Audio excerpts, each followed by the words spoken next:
और शिक्षित करो। ये जितने आप जिन्हें आप शिक्षित कह रहे हो ना, ये शिक्षित नहीं है, ये तो पढ़े लिखे हैं। ये लोग वो पढ़ करके आए हैं जो किताबों में लिख दिया, और जो किताबें लिखी गई हैं वो तो मनुवादी लोगों ने लिखी हैं। आप ये बताओ, किताबों में भगत सिंह मिल जाएगा, उधम सिंह नहीं मिलता। आपको किताबों में राष्ट्रपिता गांधी मिल जाएंगे, राष्ट्रपिता ज्योतिबा फूले नहीं मिलते। आपको जब आप पढ़ोगी तो उसमें आपको रानी लक्ष्मीबाई मिल जाएगी, लेकिन झलकारी बाई मिलेगी नहीं। तो इसका मतलब क्या हुआ, जो हमारे समाज के महापुरुषों की विचारधारा थी वो पुस्तकों में उपस्थित नहीं है। और वो जो पुस्तकें हैं, जो पुस्तकें लिखी गई हैं, वो मनुवादी लोगों के द्वारा लिखी गई हैं। तो ऐसे में जो हमारे लोग हैं वो शिक्षित नहीं है, वो पढ़े लिखे हैं। पढ़े लिखे कुछ इस कदर हैं, इतने पागल हैं। देखो क्या लिखा और इन्होंने क्या पढ़ा। पढ़े लिखों की बात बताता हूं, जो मूर्ख पागल पाखंडी। किताबों में लिखा कि एक राजा थे, उनका नाम था राजा जनक। राजा जनक के यहाँ कोई भी संतान नहीं थी, तो राजा जनक को ऋषियों ने कहा कि अगर राजा रानी मिलके दोनों हल चलाएंगे तो इन्हें संतान की उत्पत्ति हो जाएगी। तो इन पढ़े लिखे से पूछोगे हल चलाने से संतान उत्पत्ति होती है कभी? उन्होंने मान लिया नहीं, ये ठीक बात है, एकदम सही कह रहे हैं। और राजा रानी हल चलाने लगे। अब वो हल चला रहे थे, हल चलाते चलाते वो हल एक जगह अटक गया। बड़ा जोर लगाया, हटा ही नहीं।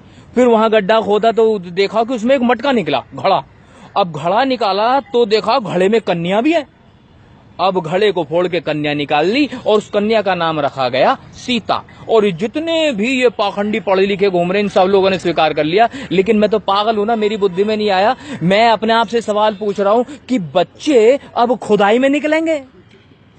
बच्चे ना हो गए, ये हड़प्पा संस्कृति के खुदाई में निकलने वाली चीजें हो गई। बच्चा ना हो गया आलू हो गया, बच्चा ना हो गया मूली हो गया, जो खुदाई में निकल रहा है।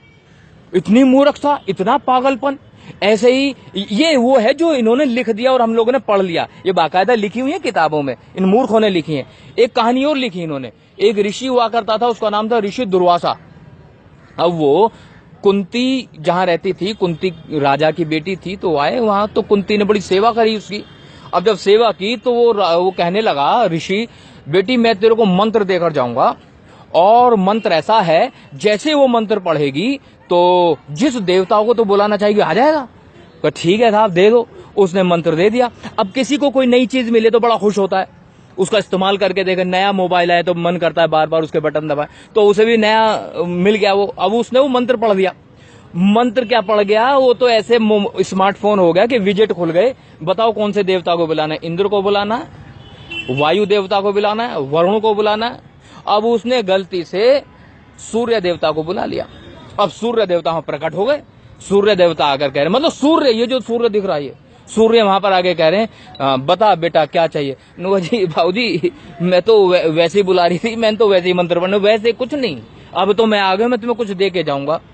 कहूँ देखो साहब, दे के क्या जाओगे, मुझे तो माफी कर दो, गलती हो गई मुझसे। कि नहीं मैं तुझे पुत्र दे करके जाऊंगा। ओ भैया, ओ भाऊजी मेरी तो शादी भी नहीं हुई, तो मुझे पुत्र तो क्या कैसे? अरे इंतजाम सब हो जाएगा।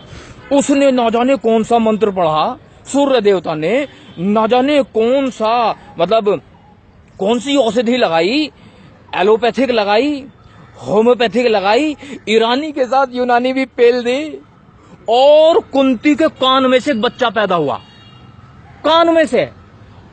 और उस बच्चे ने कवच और कुंडल पहन रखे थे और उसका नाम रखा गया कर्ण। तो मैं ये पूछ रहा हूं भाई, पढ़े लिखे लोगों, पागलों, मतलब बच्चों ने पैदा होने की जगह बदल दी। मतलब कहीं तो कुछ तो पागलपन की कोई तो सीमा हो, मतलब मूर्खता की कोई तो हद हो। कान में से बच्चे पैदा हो रहे हैं। मुझे तो ये बात बर्दाश्त ना बर्दाश्त काबिल है कि जो है कान में से कैसे हो जाएगा। तो मतलब इन लोगों ने तो जो नेचुरल प्रोसेस है वही खत्म कर दिया। इन्होंने निषेचन क्रिया ही खत्म कर दी, सब खत्म।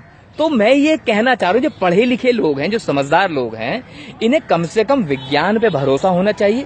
इन्हें भरोसा होना चाहिए अपनी मस्तिष्क पर, क्योंकि बुद्ध ने कहा है किसी बात को इसलिए मत मानो कि वो किताबों में लिखी है, किसी बात को इसलिए भी मत मानो कि जो है बड़े बुजुर्ग कह रहे हैं, किसी बात को इसलिए मत मानो कि आसपास की दुनिया कह रही है, किसी बात को इसलिए मानो कि आपकी बुद्धि की कसौटी पर सही उतरती तो मान लो, और अगर बुद्धि की कसौटी पर सही नहीं उतरती तो मानना बिल्कुल मूर्खता है। तो इसे जो आपने कहा ना जैसे पढ़े लिखे लोग ज्यादा मान रहे हैं, हाँ मान रहे हैं, क्योंकि उन्होंने वो पढ़ा है जो दूसरे मनुवादियों ने लिखा है।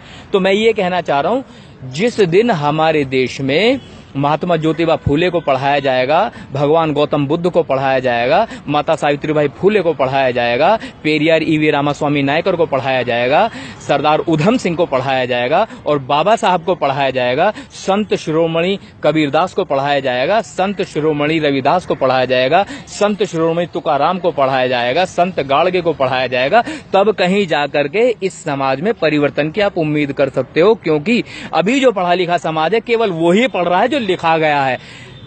अभी तो हमारे समाज में लिखने वाले ही पैदा नहीं हुए। मैं तो निवेदन करूंगा आपके चैनल के माध्यम से, जितने भी अपने आप को विद्वान समझते हो कि लिखना शुरू करो, इतिहास बदलो। इस देश का जो सच्चा इतिहास है वो सबके सामने आना चाहिए, ताकि हमारे समाज के लोगों को हमारे महापुरुषों की विचारधारा के बारे में पता लग सके।